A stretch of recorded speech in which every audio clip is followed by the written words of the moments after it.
só uma introdução. E aí eu falei, meu Deus, mas e se não for o mesmo público que estava no ano passado, e se as pessoas não fizerem pergunta nenhuma? Daí se vocês não fizerem pergunta nenhuma, a gente faz uma visualização terapêutica, uma oração, fica ouvindo música até dar o horário das crianças.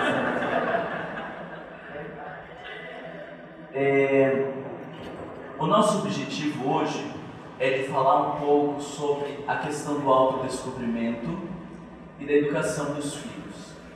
E o que eu acho muito oportuno de apresentar inicialmente para vocês é que essa ideia de autodescobrimento, desse olhar para dentro e do impacto ou reflexo disso na educação dos nossos filhos, não é uma proposta atual da psicologia, porque o Mário é psicólogo, não tinha o que fazer lá em Curitiba e resolveu ficar viajando para dar conta e falar dessas coisas. Tudo isso está posto no Livro dos Espíritos, que é a obra básica da doutrina espírita, quando Allan Kardec diz que o Livro dos Espíritos consta a doutrina espírita. Ele está falando que está tudo aqui. E todas as obras que vieram depois, inclusive as 4 obras subsidiárias, o Evangelho, o Céu e o Inferno, a Gênese e o Livro dos Médiuns, são obras que vão nos auxiliar a compreender melhor o que está aqui. E tudo depois que Chico Xavier psicografou, Divaldo Pereira Franco psicografou, Sueli, Linde Miranda, e essa gente toda escreveu, servem como subsídios para compreender o que está aqui. Mas o Livro dos Espíritos ele deve ser estudado, lido, relido, pensado, repensado. O Livro dos Espíritos deve ser lido, relido, pensado, repensado e analisado, porque ali nós temos as principais referências para o nosso processo em termos de desenvolvimento pessoal e também as principais orientações que nós precisamos para pensar a educação dos nossos filhos. E aí vocês estão me olhando com uma cara estranha. Por que será essa cara estranha?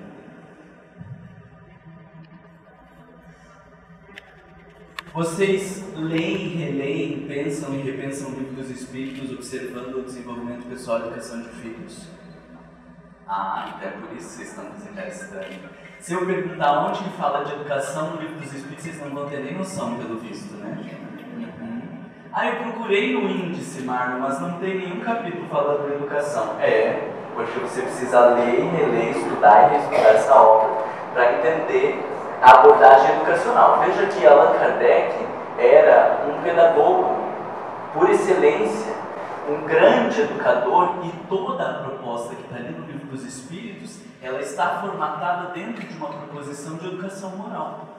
Mas o que acontece é que, como nós não conseguimos apreender este olhar da educação moral, nós ficamos ainda trabalhando com uma perspectiva retrógrada de educação intelectualizada, como se isso fosse um processo de transformação moral. E nós dizemos, eu já falei, e eu digo para o meu filho, nós ficamos falando como se o desenvolvimento intelectual resolvesse a problemática dos nossos filhos. E aí eu pergunto para vocês, resolve ficar falando? Faz assim com a cabeça ou não, que pode ser que aqui resolva, mas no resto do mundo que eu tenho ele não resolve. Vai que o Espírito Santo resolve. Resolve ficar falando? Não resolve.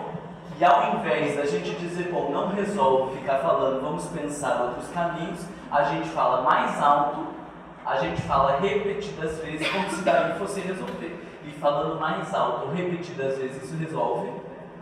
Não resolve também. Então faz o quê?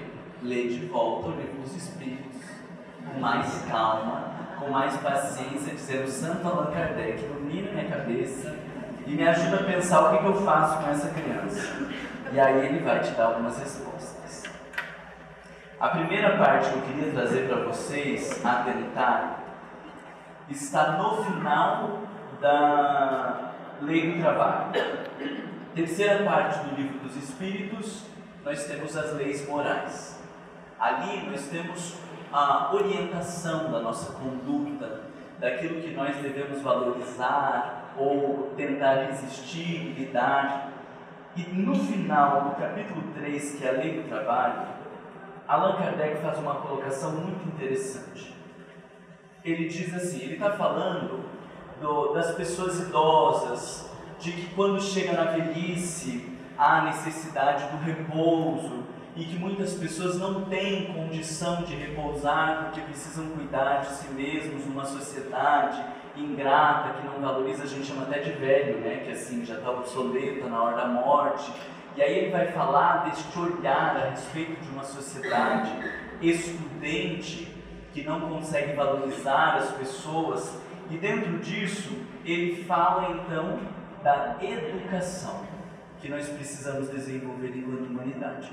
E olha que bonito que ele diz: há um elemento a que não se tem dado devido valor, e sem o qual a ciência econômica, então veja que ele está discutindo que a economia, assim como a filosofia, assim como o desenvolvimento de todas as ciências e o bem-estar da humanidade, dependem desse olhar educacional. Então ele diz, há um elemento a que não se tem dado devido valor, e sem o qual a ciência econômica não passa da simples teoria, a educação. Esse é um elemento que ele quer nos chamar a atenção. Nossa, mas eu nem sabia que estava lá no final da lei de trabalho, né? Então vai lendo. Mas olha a observação que Allan Kardec faz. Não a educação intelectual, mas a educação moral. Não nos referimos à educação moral pelos livros. Então, posso usar o quadro? Estou achando que vai facilitar um pouco a cabeça de vocês. Entende? Então, Allan Kardec trouxe ali 3 elementos para a gente pensar. Primeiro, uma educação intelectual. Qual é a questão? Deixa eu ver se para pôr aqui para estimulá-los a, quando chegar em casa, vocês lerem. 687. É, não, 685. 685. Então, Allan Kardec fala que existe uma educação intelectual,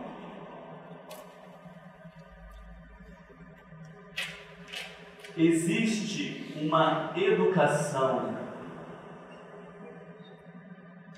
moral, mas dentro dessa educação moral existe o que ele fala de uma educação moral pelos livros e uma educação moral como a arte de formar. Nem li para vocês ali, né? Deixa eu ver aqui. Não nos referimos não à educação intelectual, mas à educação moral. Não nos referimos à educação moral pelos livros, e sim a que consiste na arte de formar os caracteres. Então nós temos uma educação intelectual, uma educação moral que se dá pelos livros, ou uma educação moral que é a arte de formar caracteres. Ou seja, a arte de, entre aspas, o que a gente desejaria, mudar comportamentos, transformação moral. Porque dentro de uma lógica, nós podemos até fazer uma abordagem moral, mas pelos livros, que de alguma maneira seria trabalhar as questões morais pelo viés puramente intelectual. E isso aqui não vai necessariamente repercutir num homem melhor, num ser humano diferente. E esse é o nosso grande dilema em termos de educação, porque você vê um caráter egoísta, orgulhoso do seu filho, e você faz o quê? Meu filho não pode ser orgulhoso. E aí ele deixa de ser orgulhoso, não é assim que tem acontecido? Eu ouvi de uma moça, o menino tinha 4 anos de idade. Ela meteu a boca nele, pôs de castigo e disse: você vai, cantinho do pensamento, pensar no que você fez. Aí ele diz assim para ela: no cantinho do pensamento você pode me obrigar, mas o que eu vou pensar você não pode. 4 anos de idade, o que você faz na criança? Joga na parede, mata, tenta uma nova reencarnação. Com 4 anos de idade, o seu filho dizendo que você não vai obrigar ele a pensar e que ele vai pensar o que ele quiser pensar, você já abandona essa, né? Vocês não vão dar conta disso. Porque a gente quer fazer essa via E nós, ou talvez a maioria de vocês, né, eu tenho só 34 anos, eu não sei quantos vocês têm aí, né? Mas muitos de nós somos produto de uma educação de imposições. Então a gente não fazia, mas não por um processo educativo. A gente não fazia por medo. Então dizer, Deus o livre de falar assim com o meu pai. Mas não falava assim com o pai, não porque tinha uma consideração pelo pai, porque sabia que ia levar na cara se falasse desse jeito com o pai. Meu pai levava a botina na cabeça, meu avô pegava a botina e tacava assim, sai correndo, não interessa, consegue acertar, e Deus o livre se saísse correndo, né? Que daí a situação era pior. Então dizia, jamais a gente falava isso para o meu pai, ou um filho tratava o pai desse jeito, mas não por educação, não por transformação moral, não porque foram almas nobres, mas simplesmente por medo, quase que um instinto de sobrevivência, porque sabia que se falasse aquilo ali estava correndo risco de vida e não falava. Mas nós começamos a refletir que este tipo de aparente transformação não construiu um mundo melhor, porque continuamos a ser as pessoas corruptas, seja na política, seja no comércio, no trânsito ou no nosso dia a dia. Continuamos a atrair as pessoas no relacionamento. Esses dias eu vi uma pesquisa de Porto Alegre, não sei se era Porto Alegre ou o estado do Rio Grande do Sul, mas falando que 47% das mulheres casadas traíam e 49% dos homens casados traíam. E você fala, calma. Se tiverem em lados separados, nós temos quase 100% de traição nos casamentos. Queira Deus que seja esses 47 que traem aqueles 48, né? Então nós estamos pensando que 50% dos casamentos estão furados. Mas se pegar aquele com esse aqui, nós estamos falando de quantos por cento de pessoas que estão no casamento traindo os seus maridos ou suas esposas. Que isso? Que sociedade é essa?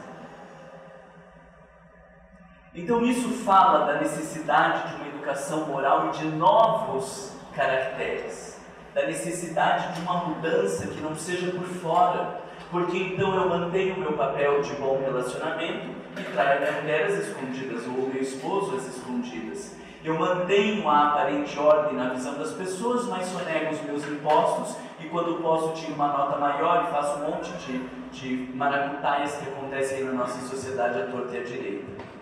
Então nós estamos falando da necessidade, Allan Kardec fala que a ciência econômica só teremos reflexos verdadeiros nesse ajuste até das questões econômicas do nosso mundo, quando nós olharmos para as questões da educação. E aí a minha pergunta para vocês é assim, isso aqui nós sabemos fazer? Isso aqui sabemos fazer? Às vezes nem isso, hein? Porque se chega a criança com uma dificuldade da escola, a gente diz, vai lá falar com a professora, que eu já nem lembro mais dessas coisas aí. Né? Então, às vezes, nem isso a gente faz. Isso aqui a gente sabe fazer? Fala sim ou não, pelo amor de Jesus. Sabemos. Isso aqui a gente sabe que é uma maravilha, porque isso aqui é o moralismo que a gente cai dizendo, meu filho não pode fazer isso, meu filho não pode fazer aquilo, porque existe uma teoria que diz o que pode, o que não pode, como que pode, como que não pode, e aí o tempo inteiro a gente está falando, mas não há uma repercussão disso, não há um reflexo disso na educação dos nossos filhos, porque fica tudo em termos de teoria, tudo em termos de um conhecimento, ou quantas vezes poderíamos dizer uma fala vazia, porque a gente está dizendo, você não pode bater no seu coleguinha, oprimindo a criança e batendo na criança e dizendo que não pode bater. Qual é a lógica que não pode bater? Qual é a lógica que tem que respeitar as diferenças do coleguinha quando a gente não respeita a diferença do filho, do seu jeito de pensar? Então, nós ficamos numa educação falando de conceitos morais que faz com que a gente caia no suposto moralismo de imposições comportamentais que essa geração não se submete mais. Se a gente tinha medo e aí se submetia, é problema nosso, porque essa geração não se submete mais. Vocês concordam com o que eu estou falando? Faz o que daí? É melhor não ter filho. Esses tempos eu vi. É por isso que eu não tenho filho, Marco. Mas faz o quê? Isso não é resolução, né? Não ter filho.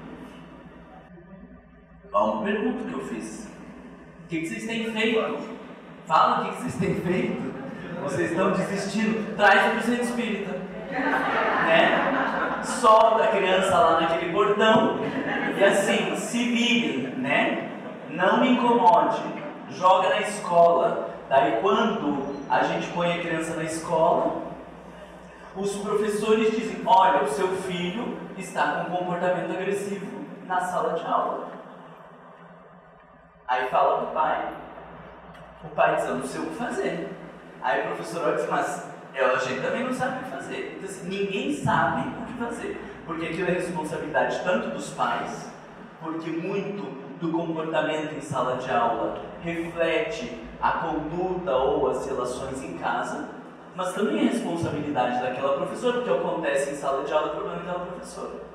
Para a professora, eu digo, o problema é teu, porque a sala de aula é tua e eu não venho reclamar. A hora que meu filho está em casa com algum tipo de problema, eu digo, olha, ele não quer fazer a tarefa. Eu me viro e me desdobro para ele fazer a tarefa. Então você se vira aí com o que ele está fazendo. Mas depois chega esse filho em casa e nós deveríamos nos sentir responsáveis por entender o que estava acontecendo. A gente fala isso na escola só para a professora se espertar, né? Ah, ele não está interessado na aula. Bom, faço uma aula mais interessante então, porque eu não tenho como obrigar meu filho a ficar interessado numa coisa chata durante 4 ou 5 horas. E eu também não ficaria interessado nesse modelo. E hoje as escolas já estão repensando muito a educação, né? Sai essa figura de tablado, sai a mesa do professor, sai a estrutura hierárquica de um sentado olhando para a nuca do outro, todo mundo sob vigia para pensar outros modos de educação. Então nós já temos muitos educadores olhando para essa formação de caracteres que não se dá pela imposição moral e nem pela imposição intelectual. Mas nós precisamos pensar algumas alternativas. E aí, nessa busca por pensar alternativas, Allan Kardec, ele está dizendo então que precisa de uma transformação na conduta. Eu posso depois trazer alguns elementos do que tem a ver com essa arte de formar caracteres, que eu vou trazer agora, na verdade. Mas depois, mais à frente, nós vamos usar a questão 919, que fala de outros elementos que nos dão subsídio para que a gente pense a educação moral e a transformação do comportamento humano. Por hora, o que vocês acham disso? Não devia ter vindo, que horror isso. Pode continuar? Vocês têm alguma questão, algo para contribuir? Meu Deus, é bem isso, não é nada disso? Fala!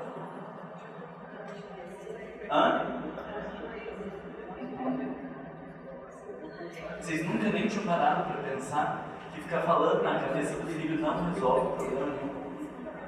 Nunca pensaram nisso? Eu já falei, gente, o problema é seu, porque pensa bem, se você já falou e nada aconteceu, você vai continuar falando? Quem que está com o problema aí? Você, porque você já viu que não deu certo e você vai continuar fazendo a mesma coisa e não deu certo. A história fala que a virtude é adquirida por disciplina, hábito. Então, às vezes, a gente insiste falando, achando que isso vai se tornar um hábito, e que nessa disciplina nossa ideia, a gente vai conseguir educá-los ao que não precisa falar, né, como autoritarismo, que você fala pouco, mas função da terra, né? Mas vamos devagar. Aristóteles falou que se dá essa transformação pela disciplina dos hábitos. Ele não disse que o hábito se constitui pelo discurso. Eu também estou me perguntando, mas eu concordo com vocês acompanharam o raciocínio? Então Aristóteles diz que essas transformações se dão pelo hábito, mas ele não diz que se cria um hábito por causa de um discurso, dizendo você tem que ter paciência, você tem que acordar cedo, você tem que isso, você tem que aquilo. Aristóteles não fundamenta o hábito no discurso. Daí ela olhou desesperadamente, eu queria que vocês vissem a cara dela, se segurando e dizendo, então faz o quê? Essa é uma boa pergunta. Mas sabe que não é um problema a gente questionar faz o quê? Porque quando eu estou questionando faz o quê, eu já estou partindo da premissa de que isso aqui não está dando certo e eu preciso pensar novos caminhos.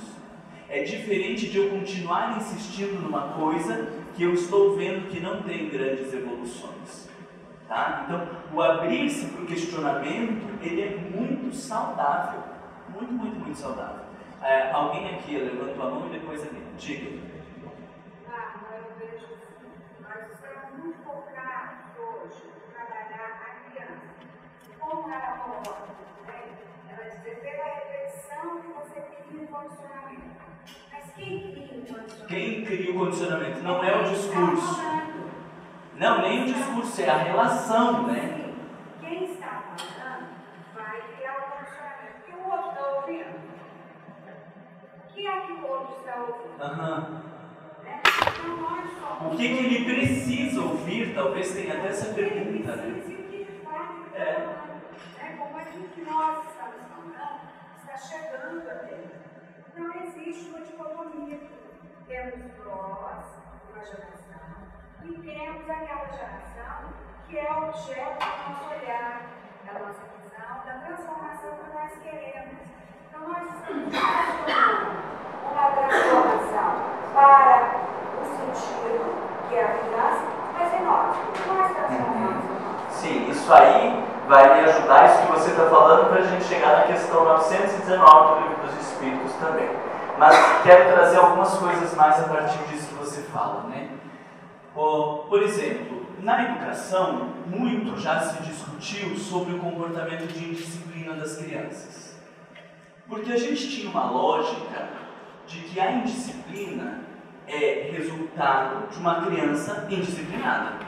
Então, ele é indisciplinado, ele é rebelde, ele tem problemas e nós precisamos torcer esse pepino para que... Não, já estava torcido, né? Nós precisamos torcer para endireitar esse pepino e aí vai ser um bom aluno.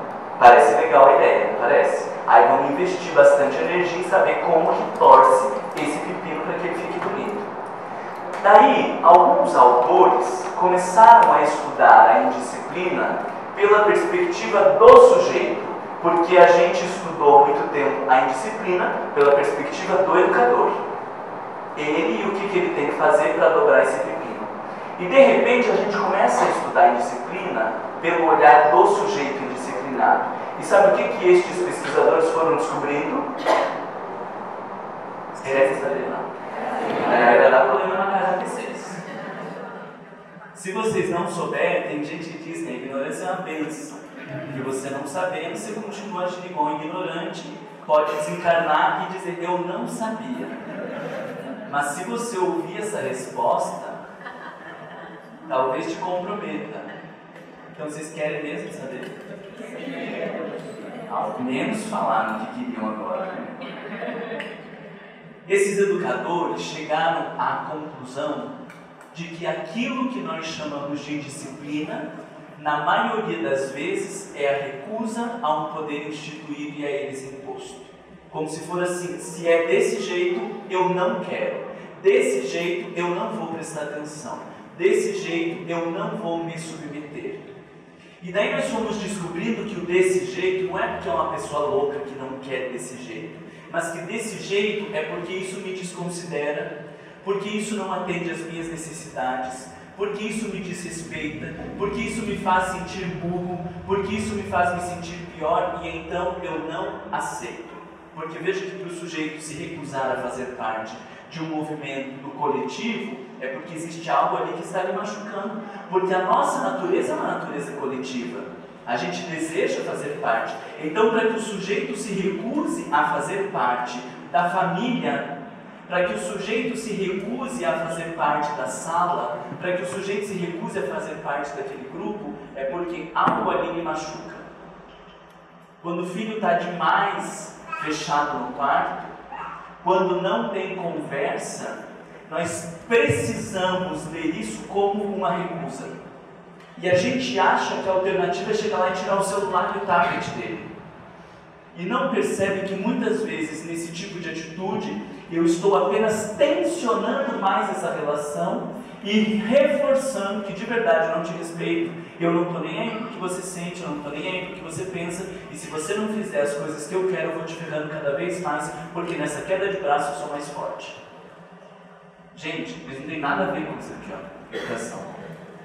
Isso aqui é relação de poder para ver quem manda. E tem pais que acham bonito ainda gritar: quando você tiver para casa, vai do jeito que você quiser, mas aqui sou eu que mando. Não, né? Século XVIII, né, gente? Isso é século XVIII. Vocês falam isso às vezes ainda? Faz isso. Isso aí é sistema prisional, século XVIII.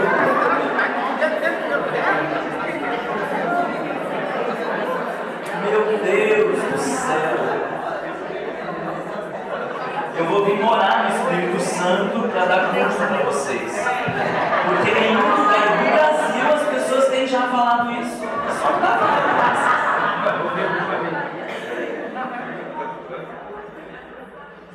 No máximo que a gente faz é adiar um problema. Não tem nada a ver com transformação moral, né? Porque daí, quem vai ter que lidar com esse enrosco é a coitada da mulher agora, ou do esposo, que vai querer ser tratado do mesmo jeito que os pais o tratavam, e não vai dar certo esse negócio. Não achei que vocês ainda falavam isso. Eu vi uma vez um paciente, ele queria usar maconha. E aí o pai dizia, né? O único recurso que ele tinha é: aqui sou eu que mando, o dinheiro é meu e você não vai usar maconha. Aí ele começou a trabalhar, ele arrumou a casa dele e só de birra ele deixava o cigarro de maconha em cima da mesa de jantar, quando os pais vinham. E aí o pai ficava enlouquecido e disse: isso é um desaforo! Eu disse: não grita, aqui é a minha casa, é o meu dinheiro e você vai se comportar como eu exijo aqui. Porque na sua casa eu me comporto como você exige, mas aqui é cigarro de maconha todo dia, de manhã e de noite. É assim que funciona, a gente já deixa tudo aqui organizado e não venha se intrometer, porque o meu dinheiro é a minha casa.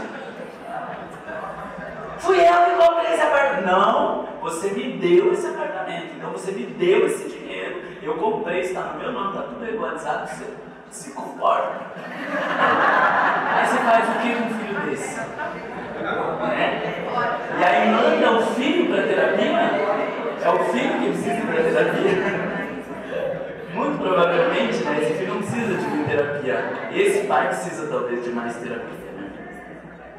Então, dentro dessa lógica, nós vamos descobrindo que a gente está perdido em termos de educação. Porque a gente tem estabelecido relações de poder para ver quem manda. A gente vai tirando as coisas dos filhos e depois que tira tudo vai para o psicólogo dizendo: não tem mais o que tirar dele. A única coisa que eu posso tirar é o colchão agora, para ele dormir no chão, mas eu não vou fazer isso. Porque já tirou tudo que tinha para tirar e descobrimos que isso aqui não se transforma. Porque educação moral não tem a ver com relações de poder. Relações de poder estabelecem submissão, mas não transformação moral. Voltamos lá para Allan Kardec. Ele diz então: não nos referimos à educação moral pelos livros, e sim à arte de formar caracteres, aquela que cria hábitos, uma vez que a educação é o conjunto de hábitos adquiridos. Quando se pensa na grande quantidade de indivíduos que todos os dias são lançados na torrente da população, sem princípios, sem freios, entregue aos instintos, serão de admirar as consequências desastrosas que daí resultam, quando esta arte, a arte da educação moral, que está dizendo, quando esta arte for conhecida, compreendida e praticada, o homem terá no mundo hábitos de ordem e de previdência para consigo mesmo e para com os seus, de respeito a tudo que é respeitável, hábitos que permitirão atravessar com menos dificuldade os dias ruins que não pode evitar. Olha que coisa linda!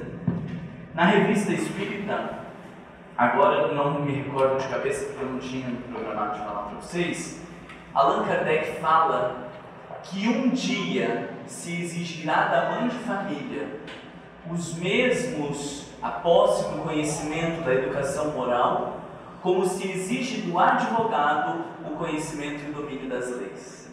Olha que coisa bonita.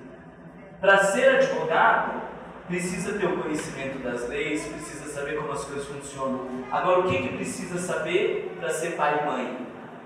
Nada. Simplesmente vai com coragem. E aí nós estamos vivendo essas dificuldades, porque nós não atentamos que existe uma arte de desenvolver caracteres. Na questão, se não me falha a memória, 917, quando ele está discutindo de volta sobre educação moral e falando de egoísmo, Allan Kardec vai dizer que essa educação moral exige tato, observação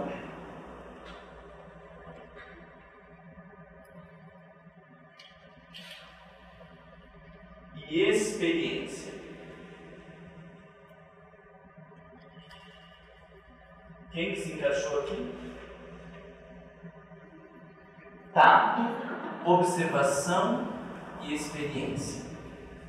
Eu preciso perceber o jeitinho da madeira, como se diz o escultor. Eu preciso perceber as características daquele sujeito, desde muito pequeno.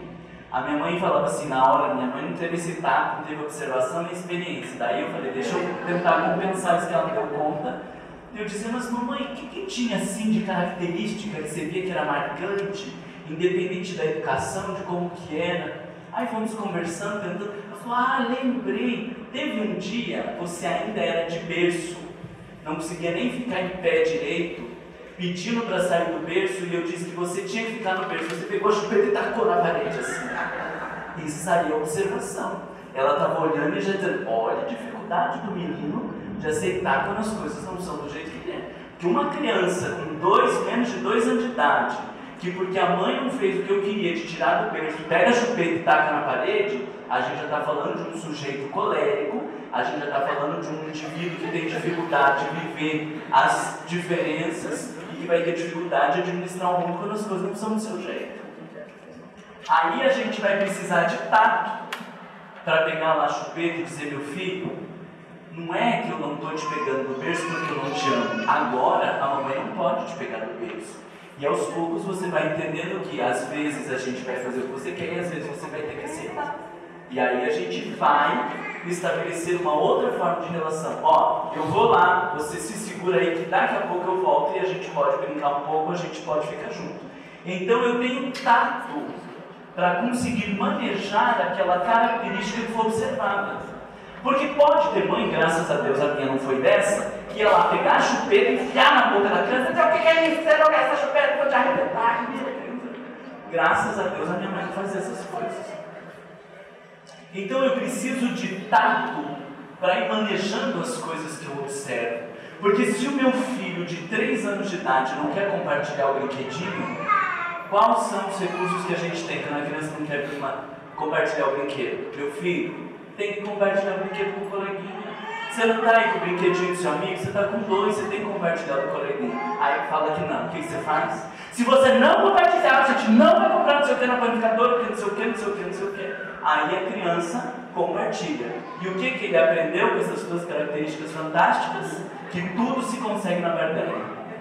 E depois é ele que começa a barganhar com você, de quando ele não quer estudar para a prova, de quando ele não quer fazer a tarefa, e você diz, mãe, até que eu estudo, mas se a gente depois combinar de dizer, tá bom, meu filho, então estuda, pelo amor de Deus, a gente vai no cinema, a gente vai em qualquer lugar, e aí ele perdeu a relação, que você ensinou ele a barganhar de todo custo, de todo jeito. Aí quando não dá mais para barganhar com Deus, faz o quê? Que a gente ainda vai tentando barganhar com Deus, né?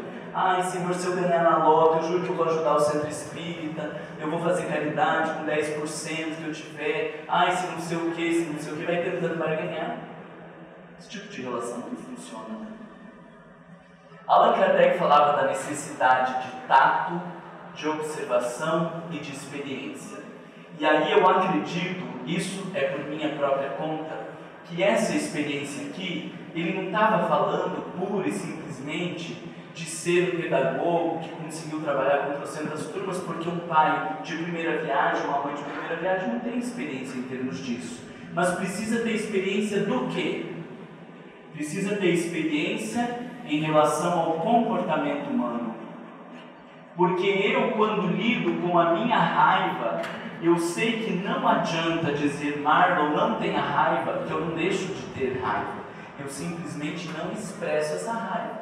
Mas alguém que está num momento cheio de raiva, eu digo, você não pode ter raiva, essa raiva deixa de existir.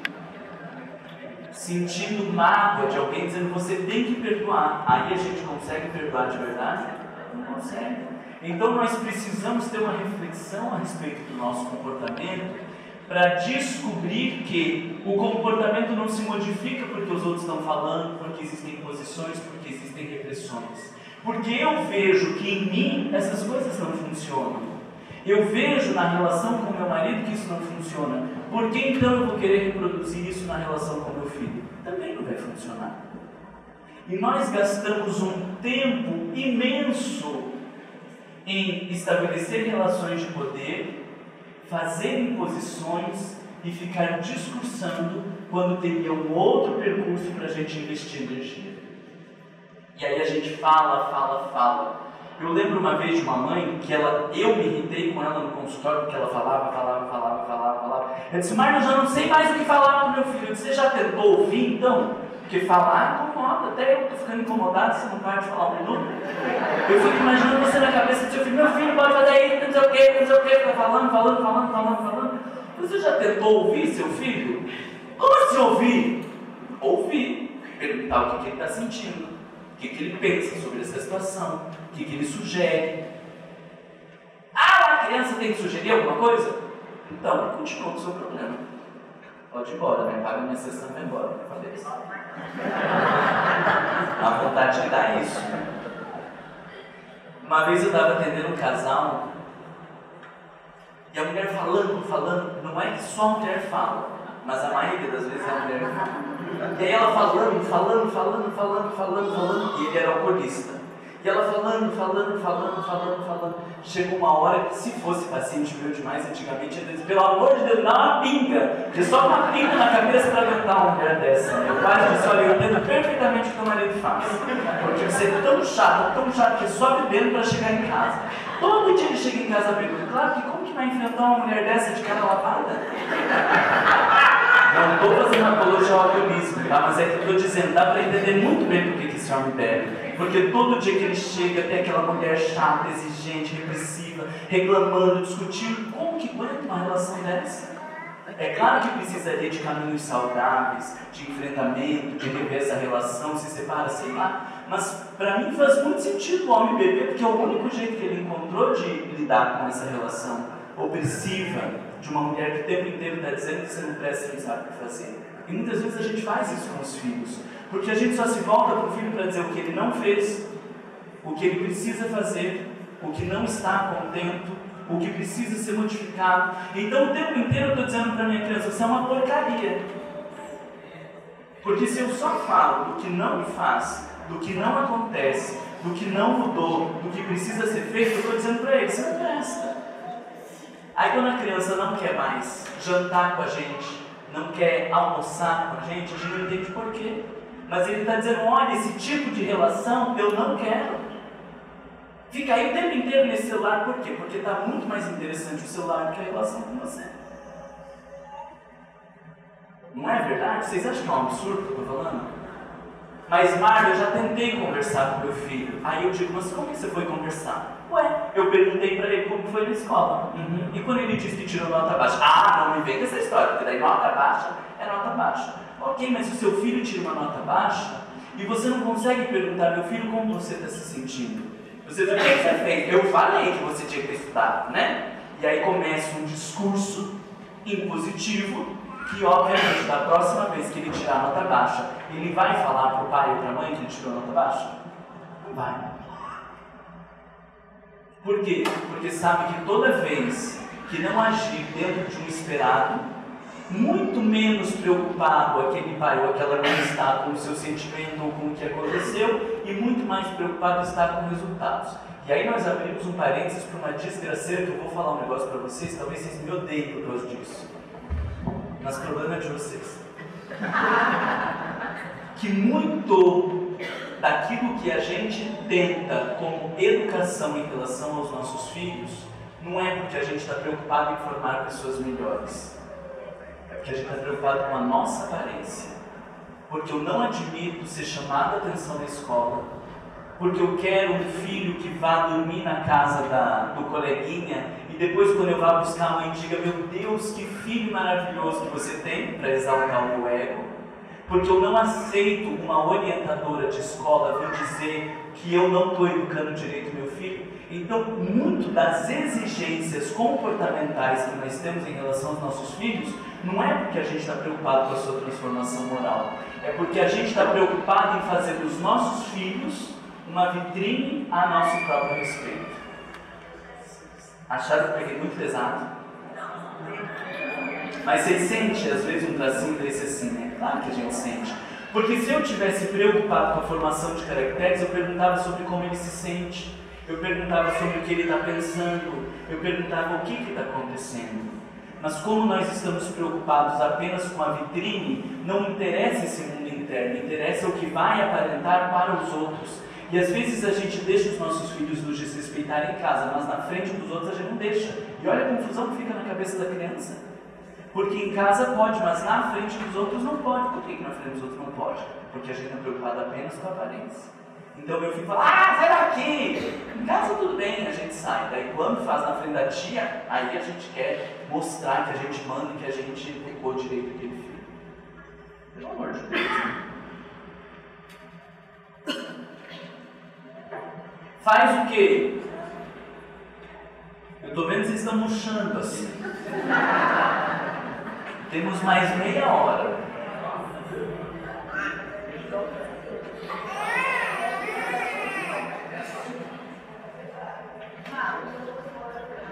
Assim, uma dificuldade, assim, eu particularmente tenho, né? É que, assim, às vezes eu tenho... Pode o microfone ali para você falar para os outros poderem ouvir também. Eu até tento essa conversa, né? Quando eu vejo que tem alguma coisa que está incomodando, algum comportamento, né?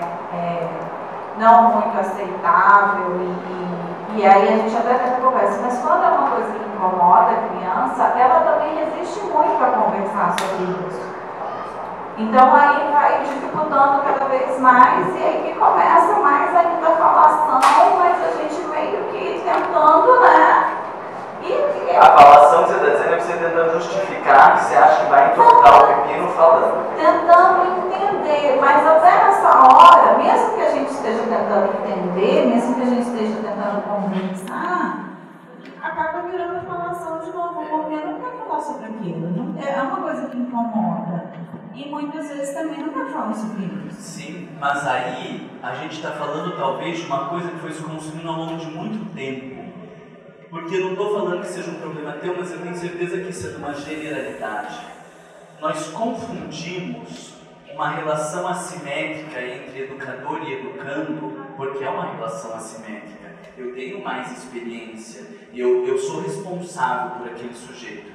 E nós confundimos uma relação assimétrica, quer dizer, não estamos no mesmo lugar, com relação de poder, de quem manda e de quem obedece, de quem sabe e de quem não sabe. Então, na maioria das vezes, a gente não pergunta para o nosso filho, a gente já sabe como tem que ser, a gente já fala, a gente já diz. E por isso ele não quer conversar, porque com os coleguinhas ele conversa.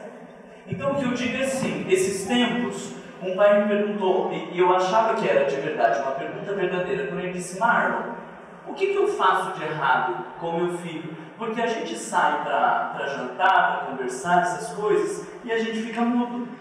Mas esses tempos me chocou, porque eu vi ele com os coleguinhas dele, e ele é outra pessoa. Então você vê um ser que se constitui numa relação. Porque lá com os colegas, aonde ele se sente respeitado, aonde ele se sente acolhido, aonde ele pode falar o que ele pensa, ele é uma pessoa. Aqui comigo ele é mudo. Que tipo de relações nós fomos construindo ao longo desses anos todos para que eu tenha convencido meu filho de que não é legal conversar comigo? Porque não é um problema neurológico, não consegue falar, não consegue se expressar. Porque senão ia ser em todos os contextos, em todos os lugares. Às vezes os filhos dizem, tá, mas como que ele fala tudo isso para você no consultório, né? Como que fala tudo isso para você? Ali, ó, ele queria fazer uma pergunta, você me desculpa que eu tinha esquecido. Como que fala tudo isso para você? E aí nós vemos claramente que se construiu uma relação com aquele sujeito. E aí quando você tem um psicólogo que respeita, que ouve, que não está ali para reprimir, que não está ali para fazer esse tipo de esquartejamento moral, aí o sujeito fala. Ele diz, mas a gente é um papel de pai, a gente tem que orientar. Ok, aí eu vou trazer para vocês a 919, falando do que de verdade transforma o comportamento. Porque parece que se eu não meter a boca, se eu não disser, se eu não falar, se eu não exigir, se eu não enquadrar, eu estou deixando de contribuir para a transformação desse sujeito. Mas vejamos, eu juro que eu vou te passar a palavra, mas eu só vou engatar aqui, daí eu te passo a palavra. Allan Kardec faz uma pergunta que eu acho a pergunta mais complexa do Livro dos Espíritos. A resposta, o conjunto, é o mais complexo de compreender do Livro dos Espíritos. É a questão 919. Ele diz assim: qual o meio prático, veja que serve para a gente, mas muito para a educação dos nossos filhos. Qual o meio prático mais eficaz que tem um homem de se melhorar nessa vida e de resistir ao arrastamento do mal? Não é tudo que a gente quer em relação aos filhos? A sua melhora de não ser arrastado pelo mal? Não é tudo que a gente quer em relação a nós mesmos, de sermos pessoas melhores e de não sermos arrastados pelo mal? Sim. E aí o que ele diz aqui? Conversa, imposição e disciplina. É isso que diz? Não. Qual é a resposta que os Espíritos dão para Allan Kardec? O autodescobrimento. A colocação é: um sábio da antiguidade vos disse, o autodescobrimento. Por que eu digo que é a questão mais complexa do Livro dos Espíritos? Porque ele está dizendo que o autodescobrimento transforma.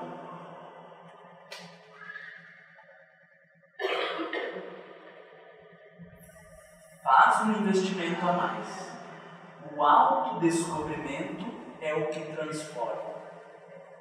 Porque a gente diz, tem que se conhecer para mudar. Não. O autodescobrimento é que proporciona a mudança. Não é conhecer para dizer, eu sou egoísta, e daí eu pergunto, então agora como que eu mudo o meu egoísmo? Caímos de volta na mesma pergunta. Ok, em sendo egoísta, qual o meio prático mais eficaz de se melhorar e de não ser arrastado pelo egoísmo? Qual é a resposta que os Espíritos dão? O autodescobrimento. Eu sou uma pessoa raivosa, eu tenho problemas na área da sexualidade, na área dos vícios. Então o que eu preciso fazer? A resposta que os Espíritos deram a Kardec é essa: conhecer-se. Não tem que fazer esforço de mudança, porque o esforço de mudança é mudando o comportamento apenas na aparência. A proposta dos Espíritos é de que a transformação moral se dá pelo autodescobrimento, ou seja, o autodescobrimento transforma o sujeito. Se não transformou, é porque tem mais coisas para serem conhecidas. Dá para entender isso? Mais ou menos, né? Vou tentar dar um outro exemplo, então, para facilitar a nossa reflexão. Eu gosto bastante de um exemplo que é fácil. O alcoolismo. Como que o sujeito para de beber? O muito que a gente tem feito na nossa sociedade é mudar de sintoma. Então, eu largo o álcool para agora ser pastor de uma igreja. Tem gente que troca a droga física pela droga da religião. Já ouviram falar disso? Continua dependente do mesmo jeito. Um alcoolista, para que ele comece um tratamento, ele precisa primeiro assumir que ele é alcoólatra, não é? O primeiro nível de autodescobrimento. Porque eu achava que eu fazia, que acontecia, que eu dava jeito em tudo, mas agora eu descubro que eu dependo do álcool. Isso é um primeiro passo de autodescobrimento. Mas o simples fato de eu dizer que eu dependo do álcool faz com que eu mude? Não necessariamente. Alguns sim. Porque quando ele assume, aquilo tem uma repercussão e a tomada de consciência lhe transforma de um jeito que não precisa mais do álcool. Mas se ele ainda tem uma dependência do álcool, é porque existe algo que ainda precisa ser descoberto. E daí, no seu processo de olhar para dentro e de quando que surge a necessidade do álcool, ele vai descobrir que ele tem vontade de beber quando ele se sente inferior aos demais. E quando ele foi mandado embora do trabalho, ele então não conseguiu e mesmo já tendo abstinência voltou a beber. Quando ele teve uma impotência sexual, ele estava louco para beber. Quando a mulher disse que ele é uma porcaria, ele estava louco para beber. E aí vai descobrindo que por trás deste comportamento do alcoolista existe um sujeito que se sente inferior e que busca o álcool para anestesiar a dor da sua alma. Pode ser que com isso ele pare de beber? Pode ser que com isso ele pare de beber. Talvez alguns outros não tenham parado de beber. Se não parou é porque precisa de uma outra camada de autodescobrimento. Vocês estão acompanhando? Vocês estão com uma cara assim? Então ele descobriu que o álcool vem para tentar anestesiar as dores da sua alma. E daí depois de um tempo mais, ele vai descobrindo que ele tem essa necessidade, ele traz esse buraco na alma por conta de relações que ele estabeleceu com seus pais. Porque os seus pais nunca valorizavam o que ele fazia, porque sempre lhe comparavam com o irmão mais novo, dizendo que você é o mais velho, você tinha que dar um exemplo, tá vendo aí o teu irmão, é mais novo que você, e tira notas melhores, e se comporta melhor, e é tudo melhor, e aí por conta desses comparativos, ele foi criando um complexo de inferioridade que lhe faz sentir a pior pessoa do mundo. E aí então ele entende que ele bebe para tentar se livrar desse complexo de inferioridade, construído na maior parte na relação com os pais. Isso pode ser transformador? Pode. Mas mesmo assim, se esse homem não parar de beber, é sinal de que ele precisa conhecer algo mais dentro dele. E aí talvez ele descubra que aquela relação com os pais só lhe machucou tanto porque ele tinha um comportamento bem arrogantezinho, que ele queria ser o melhor filho. E como os pais sempre o comparavam, sinalizando que ele não era o melhor filho, então ele cria um buraco enorme dentro dele, um sentimento de inferioridade muito grande, mas que não veio simplesmente da comparação com os filhos, veio da arrogância, porque ele queria ser melhor. E aí quando os pais sinalizam que o irmão é melhor, então ele não consegue lidar com isso e vai fazendo a busca pelo álcool para tentar anestesiar. Eu tenho certeza que este sujeito que chega até a tomada de consciência da sua arrogância e do quanto isso lhe levou para o alcoolismo, esse sujeito se transforma. Vocês entendem a lógica? Não precisa fazer esforço para adaptações comportamentais. O que precisa é caminhar para dentro para entender o que está acontecendo lá dentro. Porque nós entendemos que o alcoolismo, a depressão, a ansiedade, a agressividade, a disciplina, a rebeldia não são um comportamento qualquer. Eles são a resposta da nossa alma a algo que não está bem organizado. Então, quando eu entro em contato e organizo essas coisas dentro de mim, o comportamento muda. A gente está gastando um tempo enorme preocupado com um comportamento, com essa mudança na aparência, quando deveríamos fazer um investimento muito maior na tomada de consciência. Meu filho, o que você está sentindo? Ele bate no coleguinha, a gente vai dizer que ele não pode bater. Isso é preocupação com o comportamento. Por que você bateu no coleguinha? O que estava acontecendo? Ah, porque ele isso, porque ele aquilo. E o que aconteceu? Você ficou tão bravo com isso? Isso já aconteceu outras vezes? Ah, mas é que ele... E aí eu vou ajudando meu filho a conhecer o que está acontecendo lá dentro dele. Porque quando ele conhece os seus sentimentos, ele se transforma, não precisa mais bater no colega. Vocês entendem a diferença do que é uma educação intelectual e do que é uma educação moral? E que o próprio Allan Kardec já trouxe um pouquinho mais à frente recursos para a gente entender a lógica da educação moral. Diga lá, Mr. Eu estava devagando mais ainda, né, com essas informações. Primeiro eu quero agradecer a sua palestra, que está ajudando muito a nossa reflexão. Mas quando você falou sobre o nosso comportamento diante das evidências que você tem mostrado para a gente com os exemplos práticos, acho que a melhor forma da gente criar empatia com o seu pensamento é se encaixar no exemplo prático que você vai dando ao longo da... Ou ficar com raiva de mim porque eu estou dando exemplo prático. Não, isso é ótimo, é isso que eu dou a observação. Você falou assim, vocês estão ficando murcho, né? Vocês estão ficando meio triste. Mas assim, eu já pensei muito a respeito disso, porque aí o pensamento do pai, eu acho que eu estou colocando agora um pensamento da visão nossa, né? De que tem que cumprir a missão da melhor forma possível, ao mesmo tempo em que a gente tem que fazer a nossa correção moral. E caramba, como que entra num conflito muito grande, né? Como que eu tenho que mostrar para o meu filho que ele pode fazer melhor se eu não consigo ainda? Então, assim, isso acaba criando uma cobrança muito grande nossa, e aí um complexo de culpa, porque a gente não está dando conta. E aí entra os problemas de comportamento, como você falou, e todos aqueles valores que a gente recebeu durante a infância, de como nós fomos criados, e que nós tendemos a cristalizar esses comportamentos, né, esses valores. Deixa eu fazer um parênteses dentro do que você está falando, você já continuou. Mas olha a diferença. Se eu estiver olhando apenas para a mudança comportamental, eu só vou poder exigir do meu filho aquilo que eu já faço. E aí estamos todo mundo no mesmo barco de provas e expiações. Em geral, as nossas gerações futuras são melhores do que as passadas, então a gente não dá conta disso. Agora, quando a exigência é por um esforço de se conhecer, aí eu posso fazer isso com meu filho, porque eu estou fazendo o esforço de me conhecer. Quando eu exijo um resultado aparente, eu não posso levar o meu filho a isso, porque eu não tenho esses resultados também.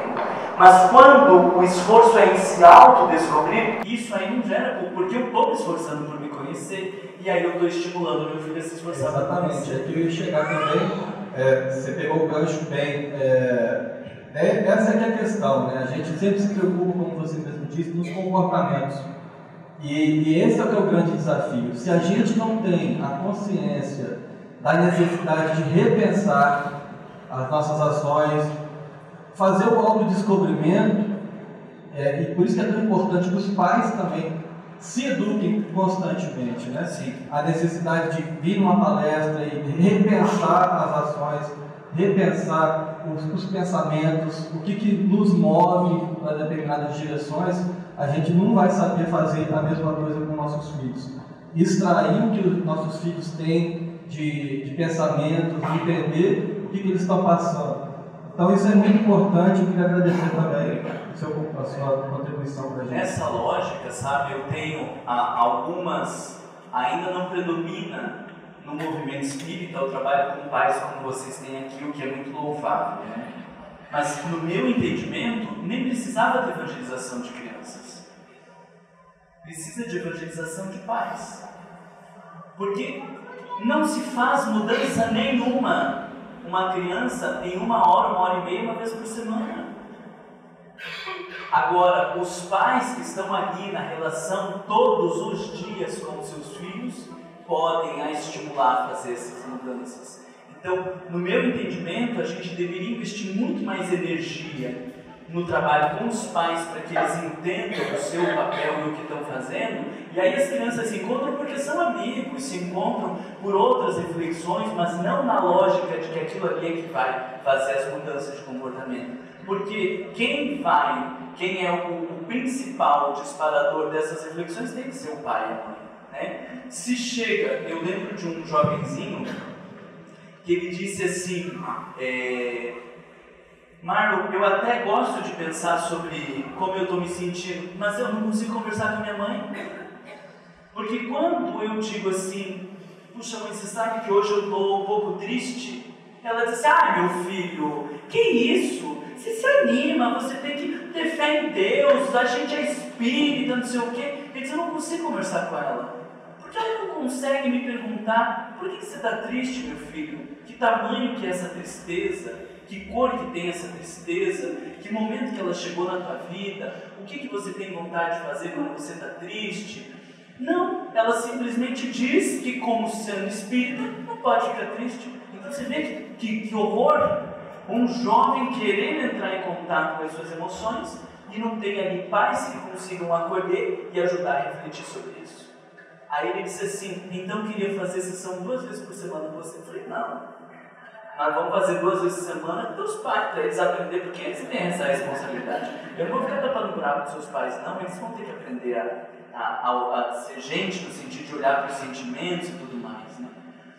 Então, o legal da gente pensar é: nós temos esse compromisso, nós sentimos a responsabilidade em relação aos nossos filhos, que existe uma tarefa a cumprir, e isso é excelente que os pais tenham.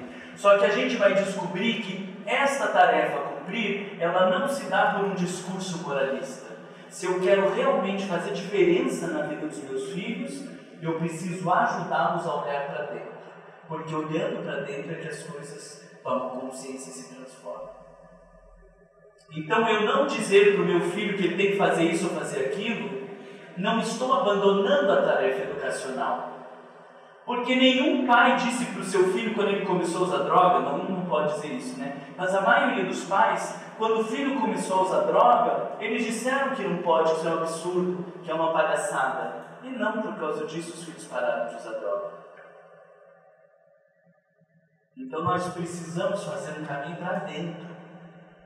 Meu filho, que momento que você tem vontade de usar? Primeiro que nenhum filho vai falar para os pais que tem vontade de usar droga, né? Que experimentam maconha ou qualquer coisa assim. Igual muitos de nós também fizemos com os nossos pais, né? E aí a gente quer que os filhos façam com a gente uma coisa diferente do que o que a gente fez e não esquece das relações. Mas não consigo pensar quantos filhos falariam para os seus pais que experimentaram droga. Por quê? Porque em falando que experimentou droga, a gente já vai descer 1/3 daquilo que não pode. Raríssimos pais conseguiriam se pôr ao lado do seu filho e dizer: e como foi? Que é isso que os amigos perguntam: e como foi? E aí eles falam para os amigos. E a gente deveria perguntar: e como foi? E talvez um filho diga: meu Deus do céu, foi a melhor coisa do mundo, porque toda aquela angústia que eu sentia, porque eu não tenho namorada, porque eu me sinto inferior, porque o pessoal pega no meu pé, tudo aquilo ali, ó, em 1 segundo sumiu da minha cabeça e eu me senti leve. O pai precisa saber disso, que esse filho se sente oprimido, que ele se sente constrangido, que ele se sente inferior aos amigos, para que ajude a olhar para estes sentimentos. Quando eu digo para o meu filho: você não pode usar droga, eu não estou ajudando ele a se trabalhar moralmente. Faz sentido isso para vocês, a diferença de comportamento? Parece que se eu perguntar para o meu filho como foi a experiência de usar droga, eu estou cometendo um crime, porque o meu papel é de impor e dizer não pode. Mas em algum momento, depois de um bom vínculo, eu vou perguntar ao meu filho: você sabe o que eu penso a respeito das drogas? Que não é nem chegando já no discurso com os pés no peito, como diz o outro. Você sabe o que eu penso? E pode ser que ele diga: eu sei, vai dizer, nem vem essa história, eu já sei tudo isso. Mas a questão é que o que a droga me proporciona não tem nada na vida que me proporcione. Ok, meu filho, então eu quero começar a te ajudar a construir essa vida que você deseja, e o que a droga te proporciona para que você consiga estes ganhos sem precisar da droga. Isso para mim é educação moral. Relação de parceria, de proximidade, aonde eu estou entendendo o que acontece com esse meu filho e vou fazer diferença na sua vida. Não precisa dizer que é bom ou que é ruim usar droga, porque sabe. E se não sabe, a gente oferece ali um parecer caso o filho tenha dúvida. Mas não precisa. Faz sentido isso para vocês? Tinha alguma pergunta lá atrás antes de passar para cá? Nós temos só 10 minutos agora, tá? Oi, Marlon, meu nome é Carla e a minha questão praticamente já está respondida, mas eu ainda quero fazer uma pergunta para você, que eu tenho um filho de 15 anos que estou justamente vivendo esse dilema do diálogo, né? E tem um assunto recorrente que é em relação ao Bolsonaro. Ele adora falar comigo sobre o Bolsonaro. E aí eu estou aqui pensando, o que ele quer ouvir de mim? Eu acho que ele não quer ouvir nada, né? Você falou, já respondeu. Então. O que ele quer ouvir de mim? Não quer ouvir nada. Eu tenho que usar o meu tato ou a minha experiência? Me ajuda aí. Tudo, né? Porque você pode perguntar: olha o tato, observação, meu filho está inflamado falando do Bolsonaro. Então isso já me diz pela observação que não vai ser eu falando alguma coisa que vai mudar o que ele pensa. Pela observação e pela experiência eu já sei que ninguém muda porque o outro está falando um negócio, né? Sou a favor do aborto. Aí alguém diz, ah, o aborto é um crime. Ah, então não sou mais a favor do aborto. Gente, isso não acontece, né? Então assim, a observação e a experiência me faz entender que essas mudanças não vão acontecer por aí. E aí você vai tendo tato. Acho lindo Kardec dizer que precisa de tato.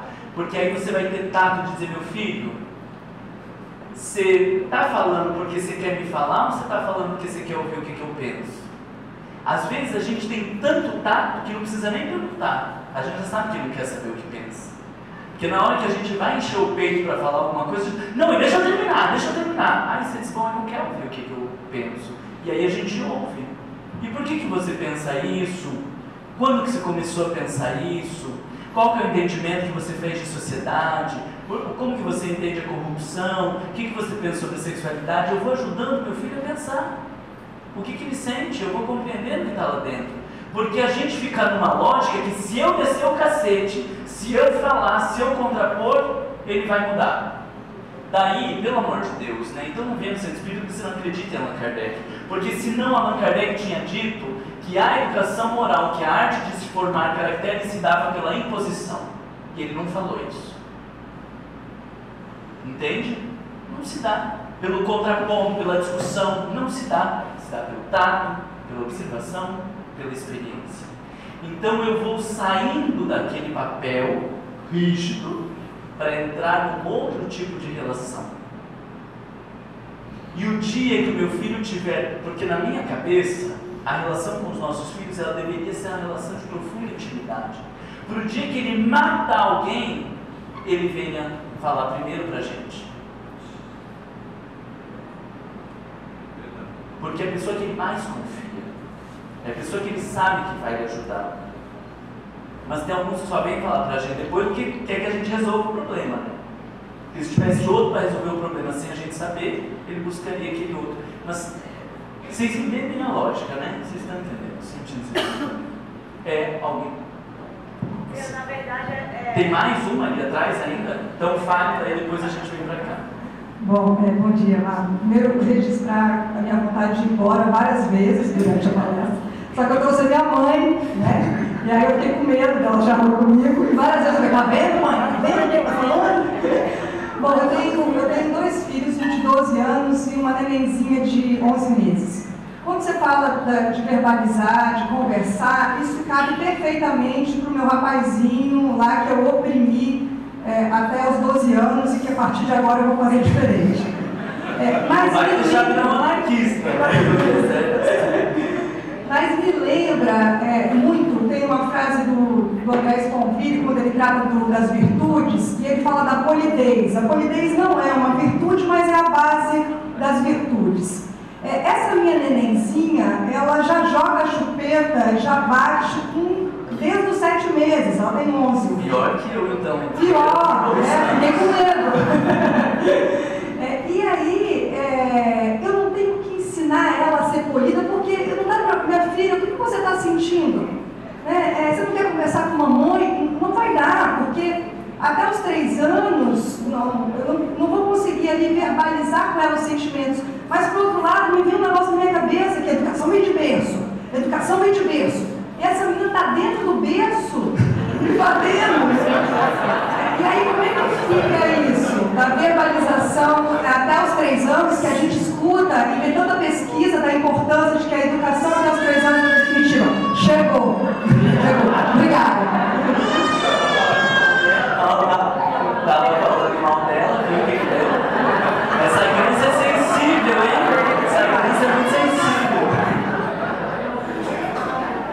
Vocês vejam, a gente acredita que a verbalização ela tem a ver com o discurso intelectual. Mas as crianças, desde que nascem, elas estão guardando no subconsciente as nossas frases. Eu lembro de um caso interessantíssimo que apareceu num momento de regressão, aonde o menino depois ele dizia assim, aquela mãe não me queria. Ela disse, eu não quero nem dar de mamar para esse menino. Como que ele sabia disso? Ele conviveu 3 dias com aquela mãe. e depois foi para adoção. E ele dizia, ela não me queria porque ela não queria nem dar de mamar para mim. Com 3 dias de idade ele guardou essas experiências, né? Então, a gente não entende que educação moral se dá a partir destas relações, porque na hora que essa criança joga chupeta, eu digo, meu Deus, mas essa criança é um demônio mesmo.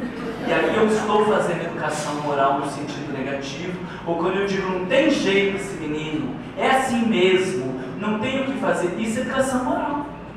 Também é educação moral. Então, este diálogo, esta relação, na hora que a criança joga chupeta e que a gente vai ali conversando, porque veja que está um ego em formação. A gente precisa pensar que há uma diferença de 0 até 7 anos, onde existe uma estrutura egóica em formação e eu preciso oferecer elementos para que ele vá se construindo enquanto personalidade.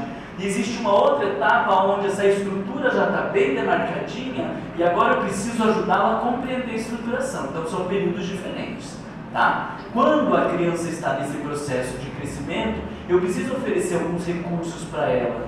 Então na hora que ela briga, eu digo, meu bem, vamos esperar um pouquinho, mas não adianta dizer, ei, espera, eu já estou trazendo mamar para você, porque eu também estou reagindo desse jeito.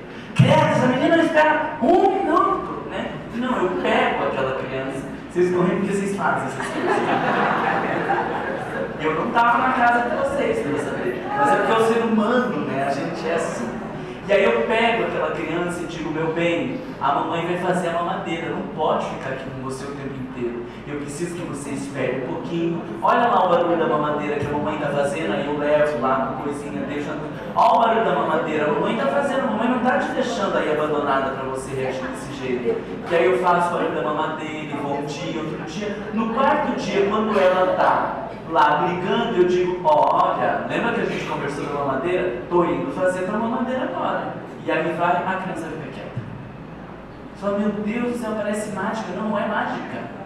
É porque é lógico, né? Faz sentido. A gente está entendendo que aquela criança, ela está reagindo aos impulsos internos. Eu estou com fome, me atenda. E precisa de alguém que lhe traga recursos para que ela consiga administrar esse impulso, esse instinto dentro dela. Então isso é nossa fase quando a criança é pequena, de oferecer recursos para ela lidar com essas coisas que estão dentro dela. Depois, numa outra fase, nós vamos precisar de recursos para ajudar a compreender o que se estabeleceu dentro dela naquela relação. Então assim, um final de semana para a gente pensar 0 a 7 anos, depois mais 2 finais de semana para pensar 7 a 12 anos, e depois quando vira adolescente, aí esqueça, né? Esqueça, porque daí a coisa é muito mais complicada, mas não complicada porque ele é adolescente, complicado porque já está instituído uma forma de relação e a gente vai ter que fazer um esforço muito grande para convencer que a gente não é mais aquele megero que a gente era, porque a gente compreendeu que a educação não se dá por essa via. Por isso que é muito mais difícil, né? Eu sei que vocês teriam muitas outras perguntas que seria muito legal a gente ficar aqui conversando, eu adoro falar disso, espero ter trazido algumas contribuições para vocês e o convencimento de que a gente precisa ler, reler, estudar Allan Kardec. E hoje em dia, nós temos muitos textos de Joana de Ângeles, psicografado por Divaldo Pereira Franco, que nos oferecem subsídios para se compreender melhor nesse sentido do autodescobrimento e compreender melhor a relação com os nossos filhos. Mas por hora, por conta do horário, nós temos que ficar por aqui, tá bom?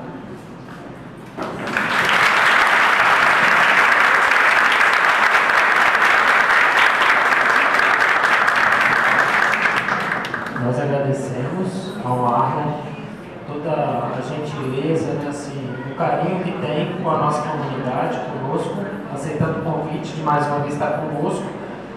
Pelo olhar de vocês, pela apreensão, eu vi que a gente precisaria de um final de semana com o Arlon. Por favor, né? Mas nós teremos. Aí eu peço que levante a mão quem é trabalhador da comunidade Espírito Esperança. Pois é, então quem é trabalhador vai ter mais oportunidades, né? Porque hoje à tarde, amanhã de manhã, nós teremos seminários exclusivos para trabalhadores, né? E para quem não é trabalhador, poxa, pois é, está na hora de começar a trabalhar. Mas aí ainda assim, para não ser tão maldoso, né, não exercer tanto essa minha prevenção, nós teremos a nossa palestra pública doutrinária amanhã às 18 horas. E o Marlon vai estar aqui de novo, então a gente tem mais essa oportunidade, tá bom?